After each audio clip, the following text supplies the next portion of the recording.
Welcome, welcome, welcome. If you don't know who I am, my name is Darren Rios. I'm a personal strategist, creative consultant, and life coach, kind of all three in one. And I get on here to just do open Q&As and have good discussions, conversations, hopefully. And so if you guys have any questions in regards to fucking life, career, personal relationships, whatever, if you just need some sort of guidance or clarity, I don't know shit, but I'll say something.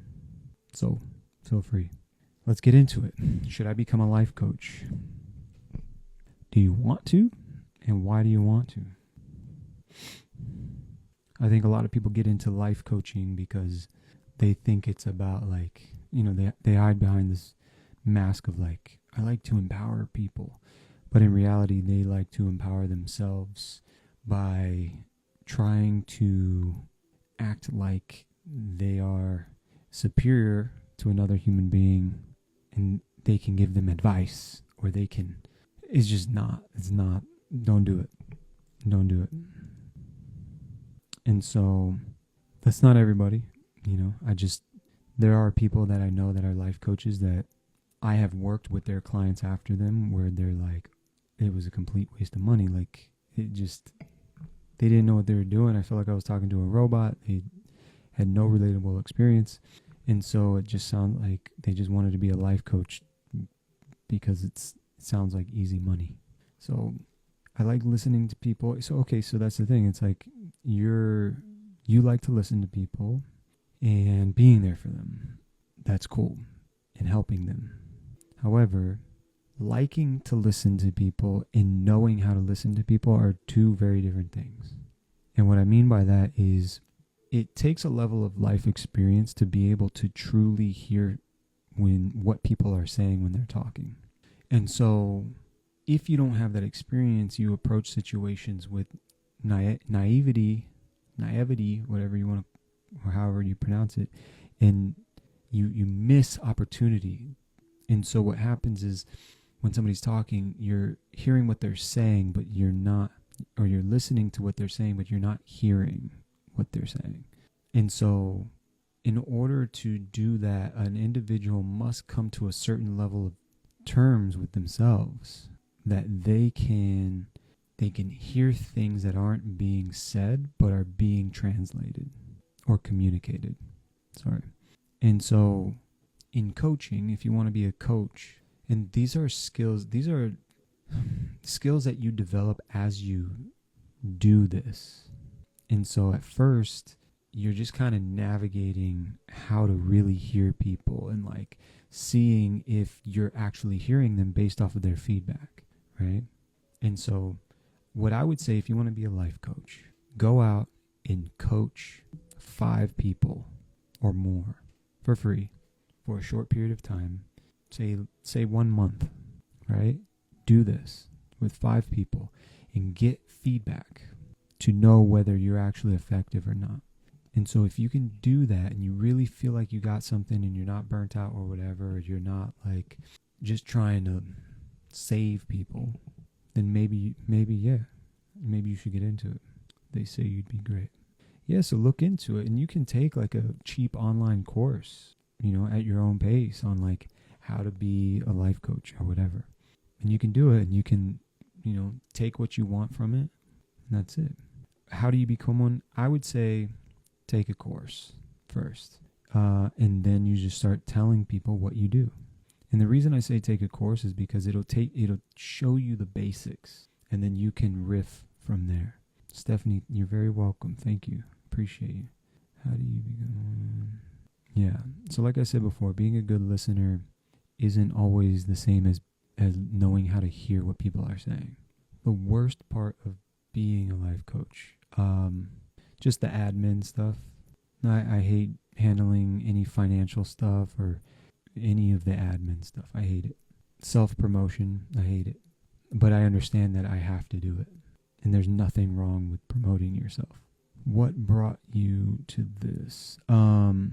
So I spent many years working in the entertainment industry, and I worked with a lot of celebrities, and I worked with really big brands. And I got to have conversations with these celebrities and see a side of them that made me realize that what I have inside of me, like the things that were being said and perspectives that were being shared, like I knew that I could answer that. I knew that I had something in me that could address those problems in these particular people's lives. I had a particular insight that I gained at a very early age because of all the shit that I've been through and trauma that I've experienced and just wild shit. So like hearing these people that you think have it all together, not necessarily that they don't have things together, they're bad people. No, it's just like seeing the gap from that space is like, why am I behind the camera? Why am I behind the scenes? And so what led me to start coaching and consulting. And so I work with high level executives and creatives and people who have, they're very successful. I mean, I also work with people who aren't as successful, but just to a different degree. And what I've learned is like, that's where I want to be, right? And so at the time I was hiding behind my camera, I was hiding behind the scenes. I was just kind of like, and then I'm an artist as well, so I was kind of doing my own art stuff. And I just realized, I was like, I hit a huge lull in my career and I wasn't getting any work and things were slowing down in the entertainment world. And then COVID hit. And then on top of that, I was in a bad relationship that I shouldn't have been in. And like, it was a lot. And so I got to a point where I was like, what the fuck do I want to do with my life? And when I look back on my experience, I was like, those are the gaps that I saw in working with these individuals, that I was like, but what would that role be? It was like a life coach. And that name has a weird fucking ring to it. Life coach. It sounds corny as fuck and it sounds washed up and like scammy, to be honest. But I didn't know what the fuck else to call it. So I was like, I'm going to be this, I'm going to be that. So right now I just call myself a personal strategist. I work with people, individuals, on their personal life strategies. Cool, you're in a relationship and you're stuck and you don't know how to get out, you don't know how to communicate. Cool, I'll help you strategize. I'll help you figure out what you can and cannot do. Right? If you're in a career situation where you're super successful and you're just facing kind of some decisions that you need a perspective on, I can help that. I can help with that. Right? And creatively and individually, a lot of people that I work with, it's a lot of individual identity where it's like, I have everything in the world. However, here's where I'm struggling. And so at the end of the day, to answer your question, I realized that's what I wanted to do. And just like everything else I've done in my career professionally, as a painter, photographer, fashion designer, graphic designer, music producer and engineer, and even music artist. I've done quite a lot of things in my life. I can help people find that particular thing. And what I was saying is like, I knew that all I had to do is, this is what I do now, and move into that and start doing that and showing up as that. And then people would start to take you serious because you're doing it. So that was my journey. And if you guys want to know information about me, if you want to apply to work with me and see what I have to offer, click the link in my bio. Everything is right there. If you guys haven't, I talk a lot about mindset and limiting beliefs and belief systems and how they shape our reality, and how most of us aren't conscious of our beliefs. And that's why we keep repeating the past. But you can change that. And so this was a huge shift in my personal life and career, understanding this principle, this truth of belief systems. And it's an ongoing work, obviously, but the ebook that I wrote, it's called The Inner Alchemist, and it talks all about this. So if you're somebody who's actually serious about making changes in your life and you can't quite figure out why can't I make this change? Why do I have this particular issue? the world is against me, God hates me, whatever. No, God doesn't hate you and the world is not against you. It might not be structured for your success. However, it's not against you. You have belief systems that are holding you back, that lay dormant in your subconscious mind that you're not aware of. If you don't believe me, I bet you didn't even notice your nose in front of your face until I mentioned it. Or how about the fact that you're blinking right now? You see what I'm saying here? You're not aware of these things unless I said something. Now you're crazily aware, and all you can think about is how many times you fucking blinked in the past 10 seconds. What about breathing? Same shit. These things are subconscious. They're happening without you even realizing it. These are not the only things that are happening in our lives that we don't realize are happening. There's way more going on. And so this ebook that I wrote, which is only $5, it's 9 chapters, 9 short chapters, easy read, but very hard to apply.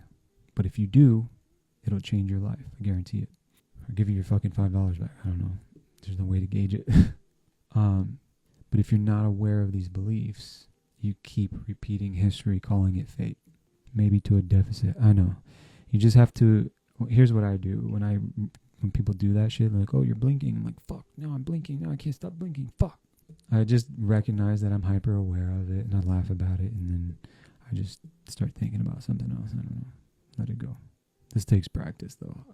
I struggled with a pretty mild but very annoying case of OCD, to the point where it was like it would take me just 15 minutes to actually leave my apartment because I was so busy touching the doorknob and fixing the rug that I used to have in my front door. I'm doing well, Ahmad. How you doing, brother? Is it Imad? I'm assuming it's Imad. Right. If I miss any of your questions, feel free to ask again. This chat moves pretty quick. Yes. Okay, good. I pronounced it right. It's emotional regulation that helps confront that, right? Confront the OCD. Yeah.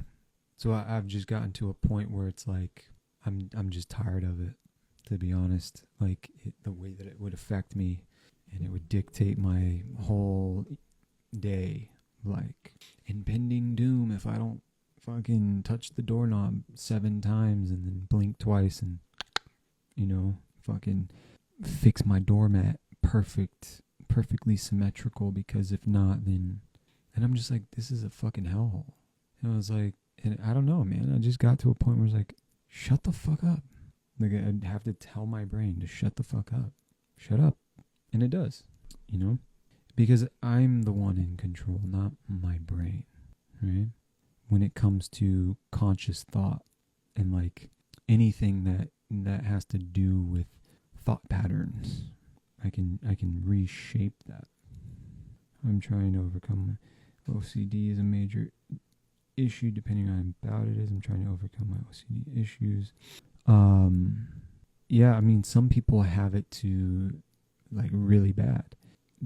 The severity of it is one thing, but the root of it is, in my opinion, it's a trauma response. It's a way of staying in control. And just like panic attacks, which are, in my opinion, in my experience, I'm not even going to say opinion anymore, in my experience, panic attacks are the onset of the fear that you are losing control. OCD, in my experience, I would say my severity was like a 4 out of 10. That is the fear of the same thing of not having control but trying to gain control. And so you have to do these particular things that are just kind of nonsensical to give yourself some sort of security in order to control an outcome, because you aren't innately capable of handling things that come out of nowhere. You're not innately capable of handling, I'm repeating myself now, but so you need to give that power over to these behaviors, when in reality you're the one who's been in control this entire time. You've just been lied to. I have 19 months sobriety and it's really hard. I'm dealing with a relationship crisis. It's real hell right now. Holding on. Keep holding on, Stephanie. And keep trusting your gut, and don't look for an easy way out because it won't ever come. Just look for the right way out. You got to keep your room as it was.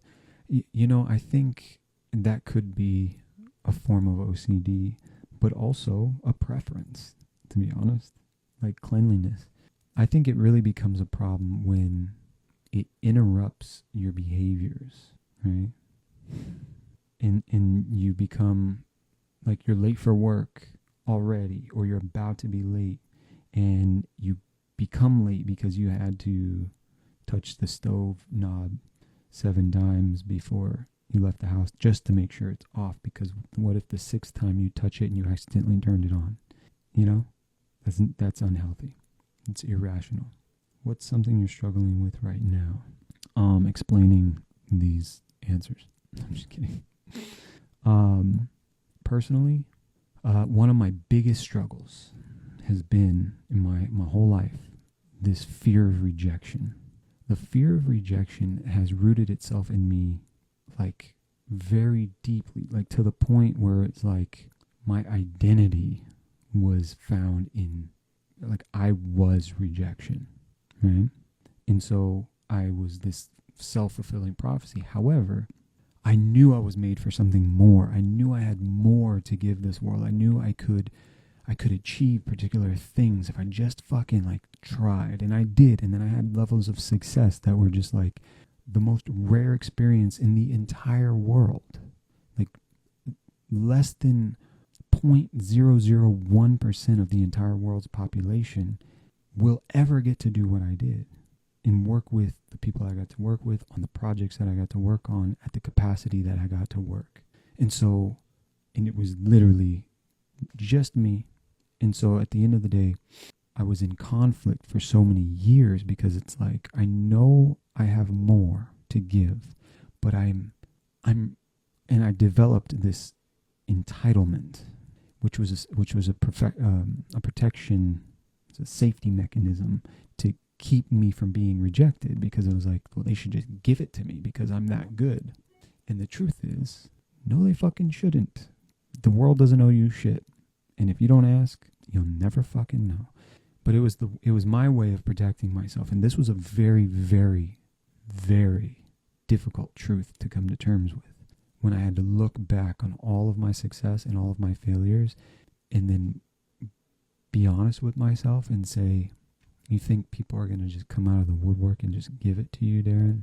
And it just hit me like a ton of bricks. And so when I realized, after hearing that quote that, nobody's coming to save you, when I realized that, the ball was in my court. And so it's been, since realizing that, it's probably been about 4 years, 5 years maybe. And every now and then, and currently, and I have some opportunities at hand that are life-changing and they're amazing. But I can see that root of rejection, that fear of rejection being like, do I need to say something? And I'm like, no, you played your part. Now get the fuck out of my face. And so for anybody listening, I don't sit here in front of you as this dude who has his shit together. Like, yeah, I have some shit together. But this is an everyday thing. Every fucking day. And so when I talk about this stuff, and, the ebook that I wrote called The Inner Alchemist that talks about all of these limiting beliefs and how to change your life and all this stuff, this is shit that I have to practice every single day. Because what's the alternative? Going back to how I used to live? I hated the way that that I was being tortured psychologically by myself because I wasn't living to my highest potential. And I was making excuses for my life, and I was fucking choosing blindness and bliss until that shit turned sour. And I was like, there's gotta be more. And so now I'm living in the more, and it takes work to stay here. I don't think it's a fear of rejection, but lack of confidence because you made. No, I'm a very confident person. It's a little bit of both, but like ultimately it's fear of rejection. Yeah. So that fear of rejection stabs at that self-confidence for sure. Like I have the confidence, but the moment the opportunity says, okay, show your confidence, it's like, ooh, what if I'm rejected? And so it hits my confidence. You know what I'm saying? Is it normal to be an emotional person? Yeah, I'm very emotional. I cry every day probably. And not just because I'm sad, but because I'm grateful, because I'm happy. I'm a highly emotional person. I think that's how you really live. I think everybody is emotional. Some people allow themselves to feel and some people don't. But we're human. We're made to be emotional. And emotions aren't our punishment. Emotions are our guide in this existence. This is how we feel. This is how we experience love, reality, existence. How do you stop self-rejecting yourself? People can see the potential in this, but we don't trust our own selves. That's exactly what I was describing, something that I face daily, like rejecting myself, knowing that I'm more than capable of helping a particular individual, but sitting there and being like, I shouldn't reach out, right? Or I shouldn't send that email, or, and it's like, what? You know. And so what I do is I recognize the emotion, and then I recognize that it is not true because it is not in the direction. It doesn't help me progress in the direction of what I know I want my life to be. And so when I identify that emotion, I say, okay, I see you. You're trying to keep me safe, but you don't belong here. And the truth is that I need to do this particular action in order to get to where I'm going, because I belong there. Why? Because I'm the creator of my reality, and I know that I'm good at what I do, and I'm only getting better, and I know that I deserve that because it's my birthright. Goodness and happiness are our birthrights. And so when we understand this, we can move in that direction without shame and guilt. And every time a self-rejecting idea pops up, we can remind ourselves of the truth. And the more that you do this, the better you get at it. And the better you get at it, the more you do it, the more you be it, the more you become it. I always say it, but like you have to think, feel, do, and become. And then your brain starts seeing the picture of like, okay, like last time I made the decision to move forward and not reject myself, something good happened. And so the next time that self-rejection pops up, you're going to be less likely to listen to it, and so on and so forth, right? And so there are times that you're going to do something and it's not going to work how you wanted, and you might be tempted to interpret that as rejection. But as corny as it sounds, consider it redirection, right? Or self-examination, a self-examination prompt, right? Maybe you could have done something better, right? And so I know when I first started learning how to do like value-based pricing, this is something huge in the freelancer world and people who work for themselves. You know, typically we like to work for hourly because that's like the industrial mindset, right? And so at the end of the day, forgive me if I'm missing your questions. Feel free to ask them again. I'll try to get to them. At the end of the day, money is only a measure of value, not a measure of time. However, we all have been made to believe, due to the industrial age and basically enslaving people to work for big corporations and as another cog in the machine, it's not set up for you to thrive. It's set up for you to be a cog in the machine, right? That's what kept America going. So anyway, reframing that indoctrination and saying money's not the measure of time, but the measure of value. And so what is the value of the problem that I solve? And who am I solving it for, right? And this was, and I can get more into that at another time, but this was a huge shift in my mentality because I struggled so much with like hourly billing. And I'm like, well, you know, I'm doing this photo shoot for this big company and I'm only getting paid X amount of dollars. And like, you know, they only have or they might be like, yeah, you know, what do you charge or whatever? It's like, well, there's so many different variables to that. But I'm like, well, you know, I'm going to work for this many hours. I'm going to do this many hours. And I'm thinking hourly. And I'm like dying because I'm like, that's like, and you know, when I started my career as a photographer, it was like, that's like 10 grand, you know, like that was a lot of money. And I was just like, I mean, it is a lot of money, don't get me wrong, but I'm like, at that time, I had never made 10 grand at one time. So it was like, so I was like, no, I can't be like that. Even though what I was doing for them was going to make them $1 million, right? It was going to take their brand to a whole nother level, which was going to generate all kinds of other revenue that I'm not going to see a lick of that, right? So, it's hard to apply in that sense because there's so many standards already in the photography world. But the point that I'm trying to make is that when I started applying this to my consulting, I had companies come to me and they're like, hey, we're a SaaS company and we build software for all this, that, and the other, and we need a consultant. And it's like, okay, what kind of companies are you working for? They're like, well, we got this one job right now. In the first round of investment is $1 million, I think it was. And we really have no strategy. And so I knew in my head, I'm like, strategy is everything. And if I help this individual with strategy, they're going to get another round of investment and they're going to blow up. It's going to work. And so I'm probably going to make these people in the next 5 years over $100 million. So I'm not going to charge them $500, right? And so, yeah, there's no guarantee. There's all these variables or whatever. And that's a different point.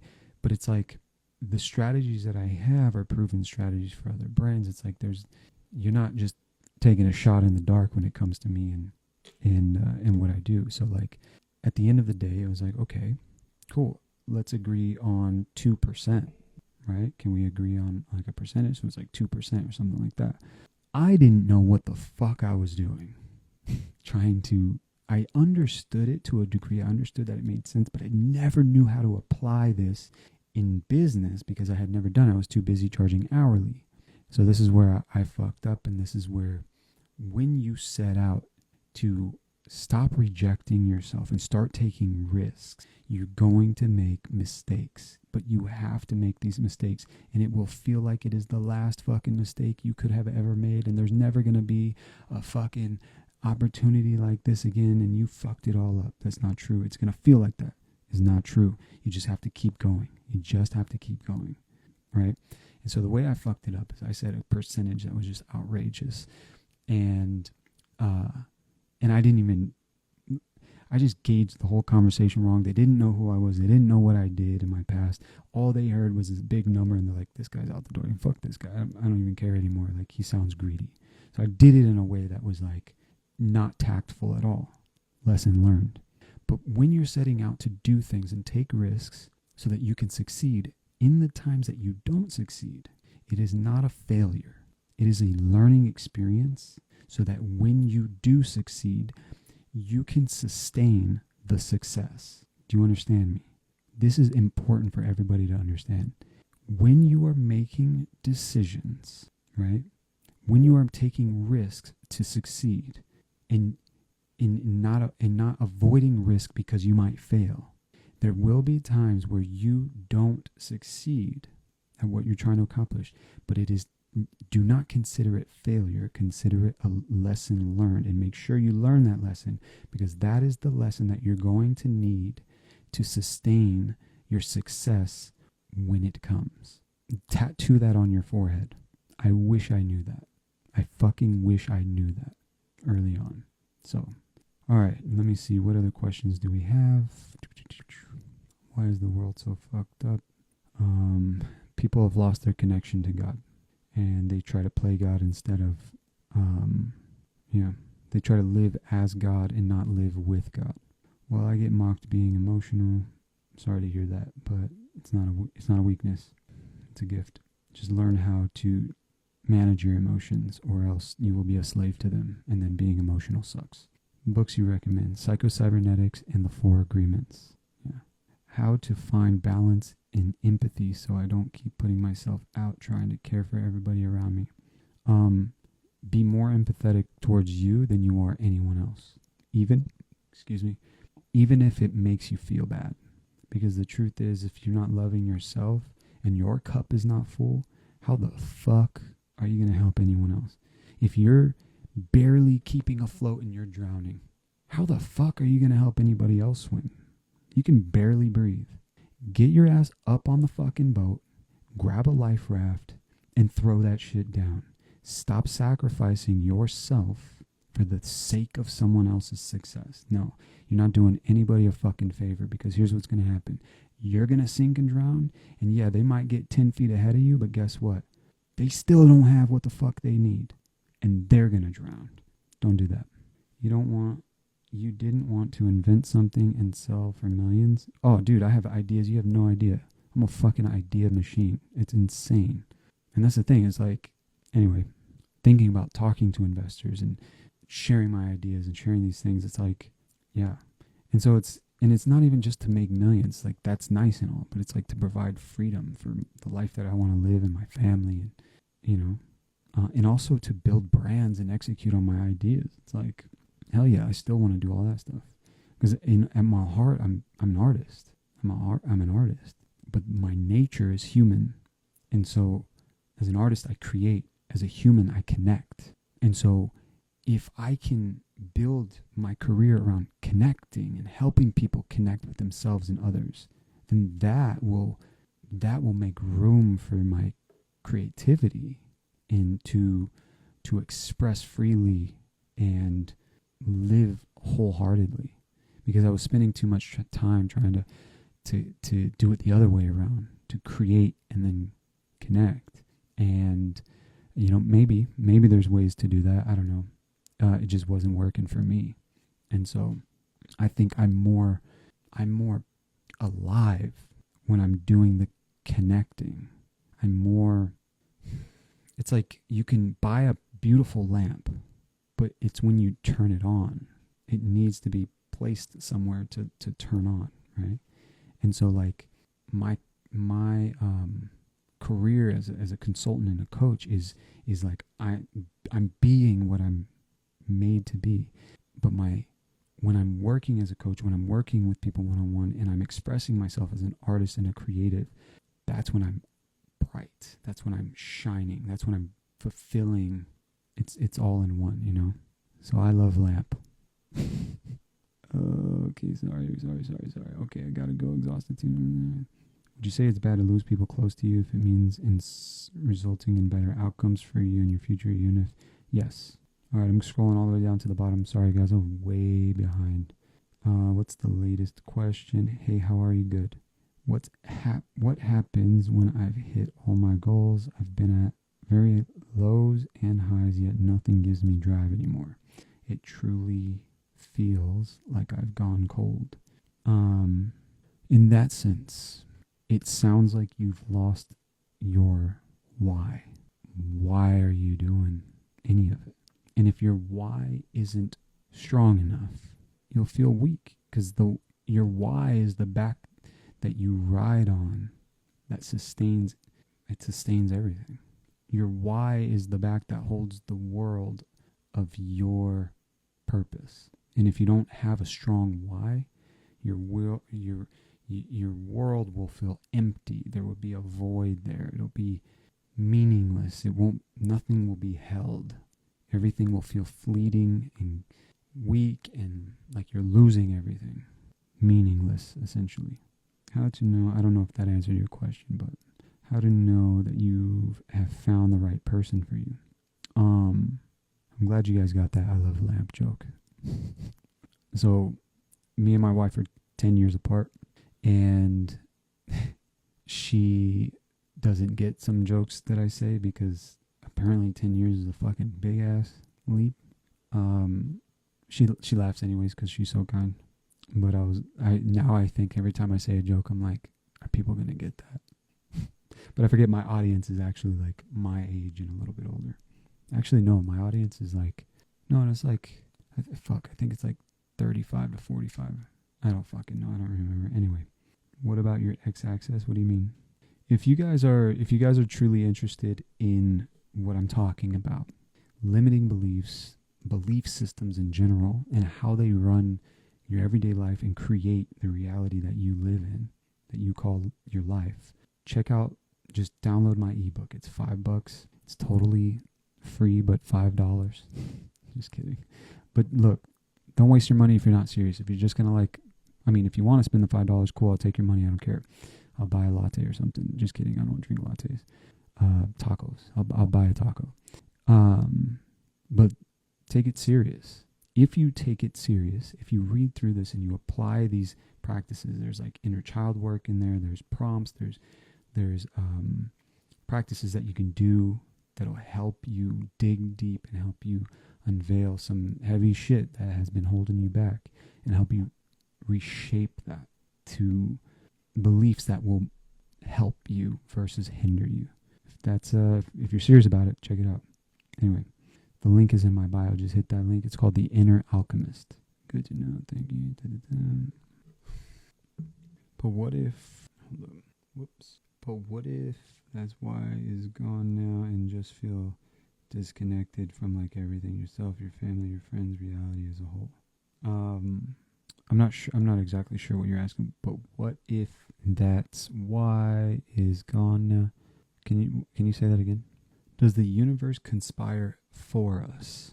I believe that the universe is neutral. The laws of the universe are neutral. I believe we have a God-given... I believe there's a God that has created this universe that we live in. And I believe that we are created in that image of that God and likeness. Therefore, we have the ability to have intention and make choices and decisions, right?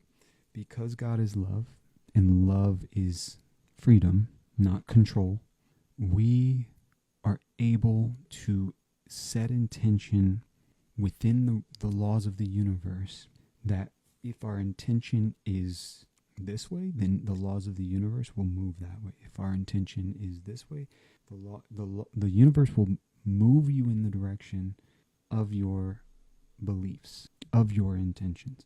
Your beliefs will dictate your intentions. For instance, if you don't believe plants can feel your energy and hear your words and know your intentions without you even saying anything, you will do things that will hinder the life of your plant, right? And this is all real shit. Like, this has been studied and measured and everything. Plants can feel your intentions and plants communicate. This is all actual fucking science. And so look up the dude who invented the polygraph. I think that's what it's called, the lie detector machine. I think he's like the first dude who realized that plants can understand your intentions. And he learned that because he hooked a polygraph. Anyway, just look it up. It'll blow your fucking mind. But if you don't believe that your intentions matter, then you will behave like they don't. And you'll be denying the very fabric of reality, and therefore reality will, well, deny you, in a sense. But if you do believe this, and whatever it is that you believe that is based in science, which some of this mystical, whimsical, woo-woo shit is actually scientific.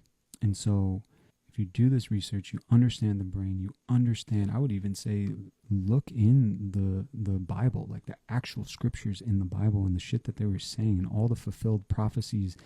I mean, hundreds of these things, like science-backed things that these people were talking about thousands of years ago, that science is now saying, oh yeah, it's a little like this.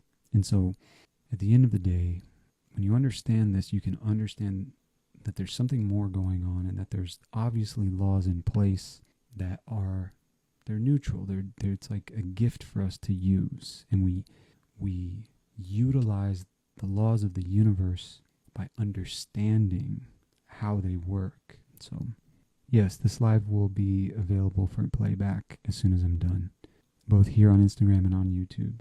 When I said you feel a disconnect from reality, I'm still not sure. What if your why isn't there, meaning as to your last statement?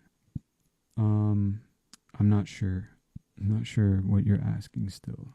When I said you feel it. Yeah, like if you don't have a why, a solid why, like why you do what you do, there's going to be a void. It's going to feel very empty. And though you might get some sort of satisfaction from whatever it is that you're doing, it's not fulfilling. And so it's easy to achieve levels of success and certain levels of status and things in life that people are like, oh, this is what success is. And then you get there and then you're like, this sucks. Nothing's really changed. And now I'm like, I feel detached because it's kind of traumatic, to be honest. And so that trauma response is like you need to detach because you don't know from reality, because you don't know where to go within reality to find grounding, because your why is not strong enough. And so for me, my why is Jesus. And not the Jesus that you probably think about when I say it, like, oh, this corny Christian fucking guy on the internet. No. But the historical evidence of this dude named Yeshua that lived, who was the very God of the universe incarnate to show us, this is the gospel, to show us how to live as humans connected to this God that made us for a relationship, for this whole experience. And so I'm placing my bets on this guy, and the historical evidence of his resurrection. Not just some dude who lived and died, no, but there's some dude who lived and died and came back to life to prove his love, the love of this force, this God that we talk about. Not the universe. The universe is something created beyond that. And so that is my why for everything that I do. That is my why for being, for existing. And so for me, I find purpose in the things that I do, but my why, my meaning is to be connected to, I believe, to be connected to God and to live in such a way that others might find that very same connection. That's it for me. And I just so happen to be able to do that through my career as a coach and an artist. I express and I help other people find their identities. And I don't preach or any of that shit, and I don't try to make people believe what I believe. I don't at all. But as for myself, this is why I do what I do. And I have agnostic clients, atheist clients, Muslim clients, you name it. So when you don't have a why, you have nothing to ground you in reality, in this current reality in which we live. So it's very easy to disassociate and become numb, because it's a trauma response. And I felt this way, even believing what I believe, right? And so experiences have happened where I would feel like, I feel like I have it all, but I feel like I'm not even here. And it's like, okay, what is it that your brain is having a problem or trouble processing that's causing you to disassociate? So I look into it and say, all right, like, I'm afraid of this, or I'm afraid of that, or maybe this happened and my brain's getting triggered here, and like whatever that is, right? And you have to do that inner work and dig deep. But there's nothing wrong with you. You're not broken. Don't ever believe that lie. And the only people who are broken are people who, no, I don't want to say that because I feel like that would be disrespectful. Is the inner work constant? Yes, it's constant. But it's evolving. Like it's not like a constant nag. It's like it's a melody. It's hopefully your melody doesn't sound like that, because it sounds like a horrible game show. But that's what it is. The inner work is like this.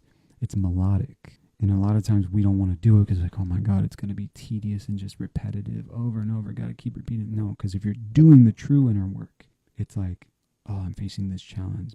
Oh, I figured out why. Ba. Oh, shit. Oh, I'm facing another challenge. I figured out why. Boom, boom, boom. Oh, shit. Ba, boom, boom, boom. Okay. Ba, boom, boom, boom. And now your life becomes a musical musication. I don't know. I just wanted to make up a word, but I think you understand what I'm saying. But when you look at doing inner work as this thing that's just going to be like, I'm going to fuck up, and then I'm going to have to work on that. I'm going to fuck up, and then I'm going to have to work on that. And I'm just always going to be fucking up, and I'm going to have to work on something. It's like, nah, you're always going to be getting better, striking new chords, learning new things, growing. And eventually you have been doing inner work for so long that you'll reach a place that you're no longer doing inner work. You're just not doing the same kind of inner work that you were doing at the beginning. And you'll notice people fall out of your life. You'll notice things in your life change, but it will always be for the better. Will there be pain? Absolutely. It sucks when people leave your life, and it sucks when you no longer associate with people that you really cared about at one point. But it also sucks to still be in that same place that you were when they were in your life.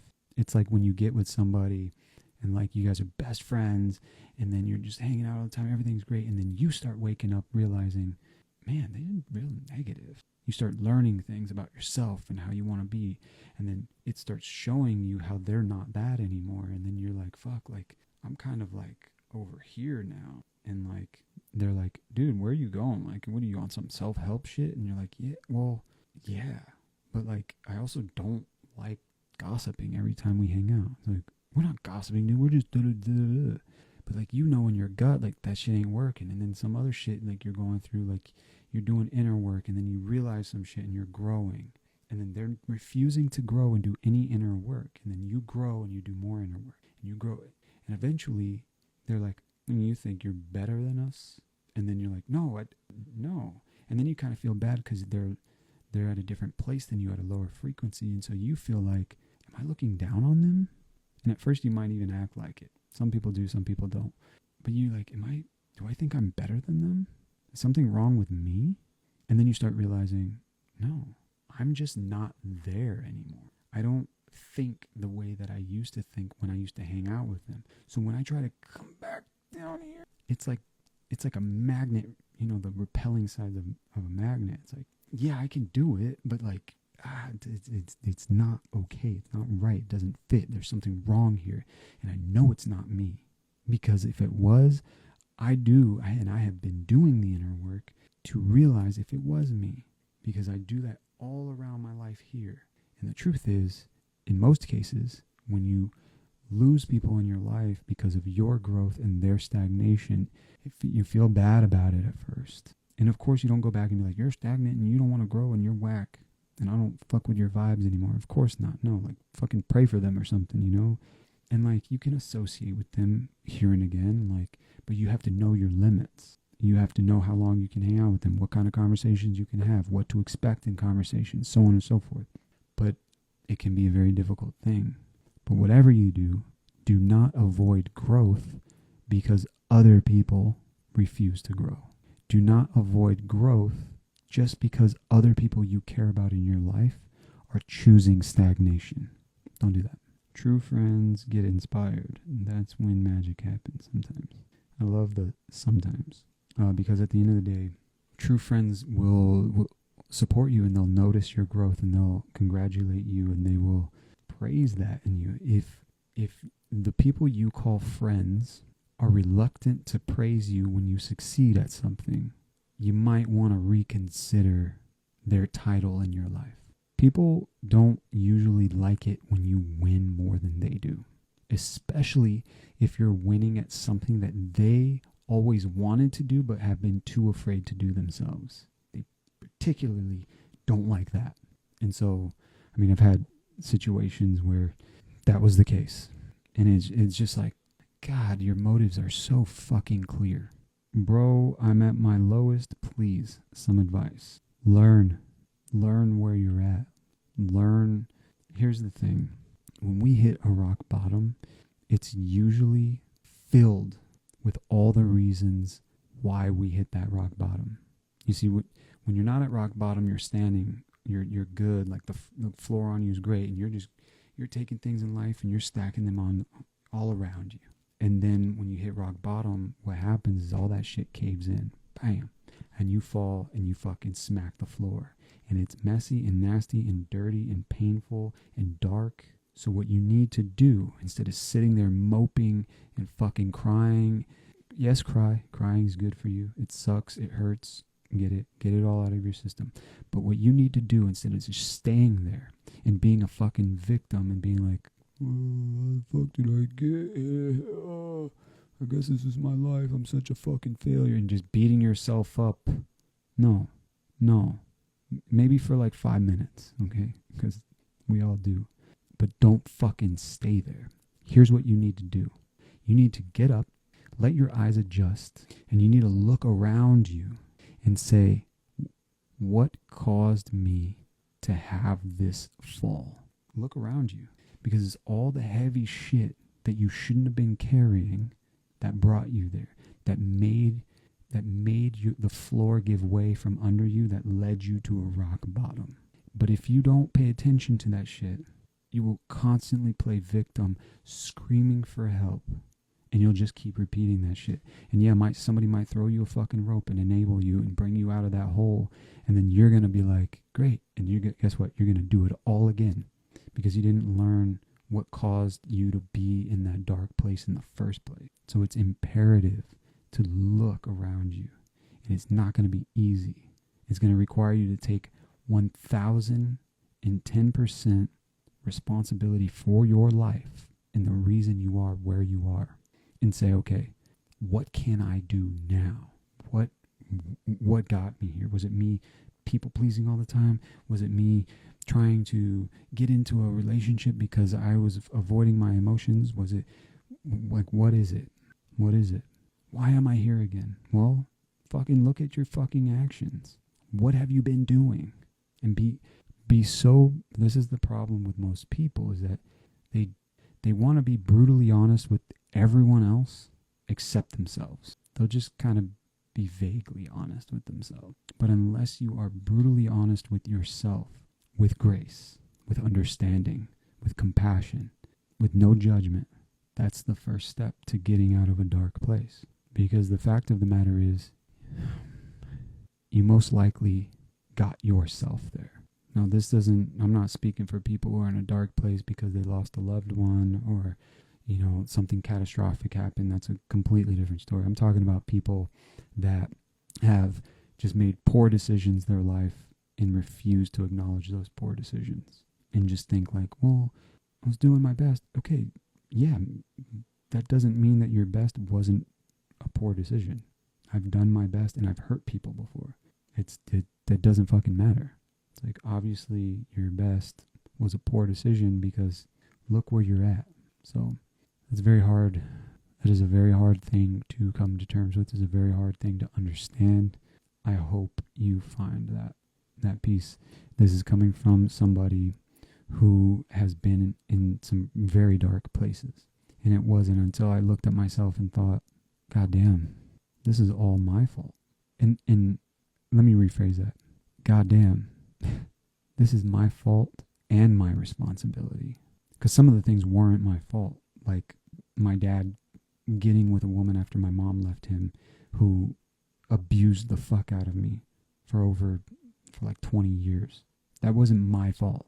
But it is my responsibility to heal from that pain and to not project that onto my daughter, onto my wife, onto my family. But most people want to be in a dark place and say they're the victim. No. Just because, I'm just going to say this. Just because you are victimized doesn't make you a victim. What makes you a victim is the choices you make. You either choose to be a victim or not. You know that corny saying, I'm not a victim, I'm a victor. It's fucking true. The same thinking won't help you get to a different place, 1,000%. All of this stuff that I'm talking about, you guys, it's very simple. It is not easy to do. That should never be your excuse not to do something, just because it's not easy. And it requires a lifetime of work. And like I said before, doing inner work isn't just like something you do one time and that's it. You don't just work with a coach one time and that's it. Oh yeah, we worked together for a few months and then back to my old ways. No, you guys, this shit, if you work with a good coach, they will equip you with the right tools to take the reins of your own life and make these things a practice and a lifestyle. Because like I said before, what's the alternative? You're either growing or festering. And so I think of life, like an individual's life, like like some sort of flower that it can bloom into this beautiful thing, or sometimes flowers don't come to full bloom and they die before that. And it's for whatever reason. Maybe they have some sort of pest on them that's preventing them from growing or whatever. And humans are like this. It's like they're born and then they have some sort of psychological pest that keeps them from blooming. And others do something about that pest and grow, right? And bloom. Most people don't. Most people just be like, this is my lot in life. Like, I guess I'm not going to be a fucking sunflower like I thought. That's only for those sunflowers over there, not me, because, well, you see, I have a lot of trauma and I was raised like this. It's like, if you don't realize that that's what you're choosing, like that is your actual choice, you'll stay that way. And I'm speaking from experience. Me and my dad, like I always knew like there's got to be something more. What differentiates me from that guy? Like if he has this and I don't, like, but I want that. Like, what is the difference here? We're both human. We both bleed the same. What is it? And it's like the mentality. It's like, okay, so what in my mentality is keeping me from having what he has? You know what I'm saying? You are too near. Am I really? Is my mic that? Is it too loud? Because I've been having problems with this mic being too low. What about now? Are we good? But anyway, at the end of the day, what are you going to choose to be? Somebody who examines themselves and tries to be better, or somebody who blames everyone else and stays the same? The choice is up to you. If you need help with this, I highly recommend that you go download my ebook called The Inner Alchemist. It will help you with this. That's only if you're serious about making that change and taking responsibility for your life and why it is the way it is. So with that said, if you guys have any other questions, feel free to ask. I'm going to be getting off of here in just a minute. It is 11:33 here in Los Angeles, and I'm ready to go to bed. So where are we at? Also, I'll be uploading this to YouTube as well. So if you guys want to go watch that over there, if you want to listen to it like a podcast, feel free. If you weren't here for this whole live session, you can always watch it on playback. And yeah, just pop some headphones in and listen to it like a podcast while you scrub the toilet or make a bowl of cereal or make a bowl of cereal while scrubbing the toilet. Don't do that. That'd be weird. Or do it, make a TikTok video about it and go viral. Just kidding. All right. What do we got? Morning, brother. What's up, man? Like, one thing is when people have control over you and use you, but you change, but they still see you as the same person no matter, even if your ways have changed, how to change their attitude towards. You don't change anybody's attitude. You change your attitude towards those people. You know what I'm saying? Because that's, like, I experienced that, and it was very jarring.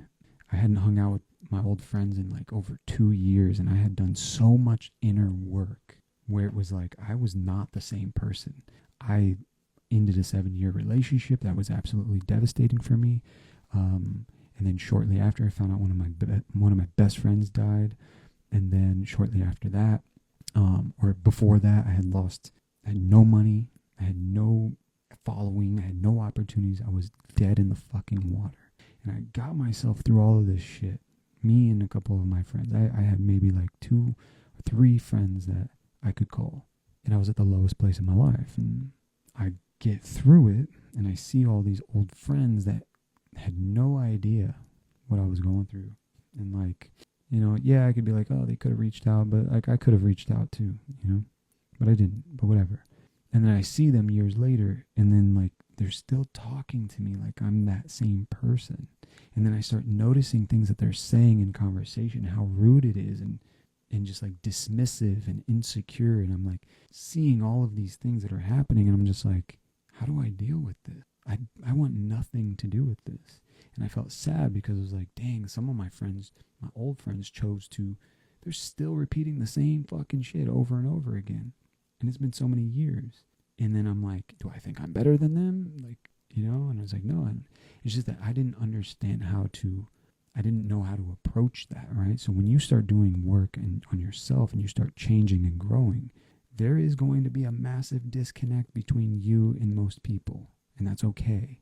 But you need to understand that not everyone is on your journey. As long as you are on your journey, you'll be just fine. And if you can understand that they're on their own, whether that journey is them choosing to repeat their own shit over and over again or not, that's up to them. And you have to leave that to them. And it breaks my heart sometimes, but at the end of the day, I hope they find their way. And if they ever need my advice or my perspective, then cool, yeah, I'll give it to you. But I'm not going to live in this place of like they're my enemy because they're choosing to live on their journey. But I also am not going to, I have no desire to spend my time amongst them because, well, there's such a disconnect of understanding, right? Yeah, I guess understanding is the word. And so when they start moping and bitching and moaning about shit and looking for somebody to like just, oh, it's okay, about things that are their fault or whatever it is, it's just like, I want to be around people who are self-empowered, who are empowering, who are moving forward, who are like, I'm going through this shit and like, I'm ready to figure this out. Tell me what you think because I'm fucking up here. Like, let's do this. Progressive minds. And most people don't have progressive minds. They have comfortable minds. So pick your environment because it will affect your growth.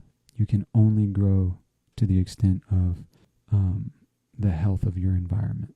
It's like turtles, they put turtles in a tank and like they can only grow so big until you give them a bigger environment, right? My sister had complete control over me for most of my childhood years until I felt like there's something wrong with me when I'm like 21, and I finally realized I have bipolar disorder when I'm 25, and I'm a different person now, but she still treats me the same, so I completely isolated myself from her. She didn't give you bipolar disorder.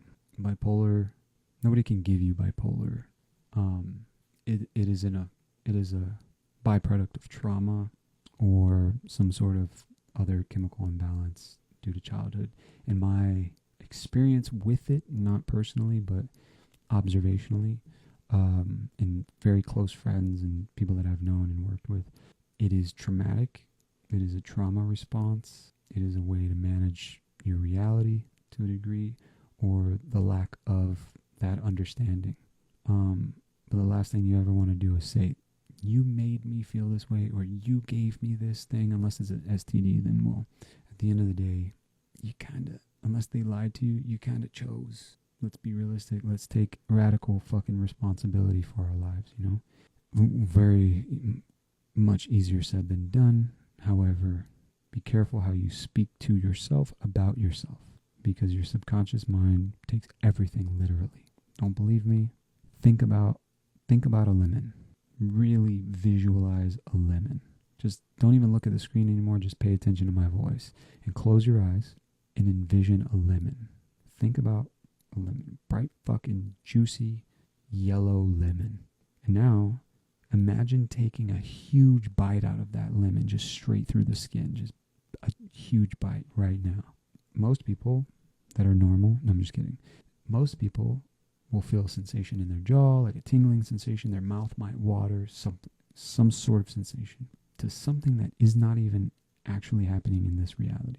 So your physical body is responding to something that's happening in your imagination in a different plane of existence. And so when we speak about ourselves, when we speak to ourselves about ourselves in a negative light, your subconscious says, yeah, I'm a victim. That person did this to me.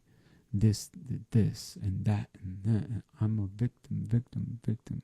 And so you stay stuck, because as long as the responsibility of your life is in the hands of somebody else, you will always be stuck. Because the truth is, the responsibility has always been in your hands. And until you realize that, you'll never break free, because you're not realizing that you've had the key in your pocket this whole time.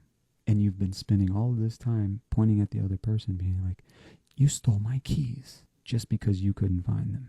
So dig a little deeper, search a little harder, and I guarantee you'll find that all the answers and keys that you need to your life being the way that you want it to be are already in your pockets. But what if I'm naked, Darren, and put some fucking clothes on? Mystic man, I'm sorry I don't do requests. I forgot who you are and why I'm following you. I'm just a guy who thinks he knows everything on the internet. Just kidding. I don't know everything. Yeah, not everything. No, I'm just kidding. All right, guys. Really appreciate you. Thank you all for being here. If you want to watch the playback, I'll have it up. I'll also have it up on my YouTube. And don't forget to check out my ebook called The Inner Alchemist. It's all about our belief systems and the way that they shape our current realities and how to change them. Like I said, it's not for the faint of heart, so don't get it. Don't spend the $5 if you're not willing to change, or do, I don't care. But start there. My problem was pushing people away out of protection to not go through past experiences again, and different people causing me to overthink the little things. I mean, yeah. So the issue with that is that you probably don't trust yourself. You push everybody away because you don't trust them, because in order to trust other people, you have to have self-trust, right? And so at first in life, you don't realize this, so you just trust people, and then you get hurt, and you're like, why would somebody do that? I would never do that to somebody. Why would they do that to me? And so you have to ask yourself, okay, well, they did it. It happened. And what am I going to do now? Curl up in a ball? No. I need to trust people. Okay, so how do I do that? By trusting myself to handle them when they break my trust. All right, you guys. I love you. Thank you. Appreciate you. This has been a wonderful live. It has gone way longer than I expected. 92 minutes. Take care of yourself. And if you want to know more information about me, if you want to work with me one-on-one, hit the link in my bio. And there's everything you need to know. And if not, shoot me a DM, shoot me an email. And I'd be happy to answer any questions you have about working together. Until then,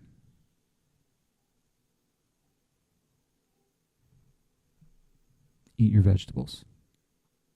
I'm just projecting at this point because I need to eat my vegetables. All right. Good night, you guys.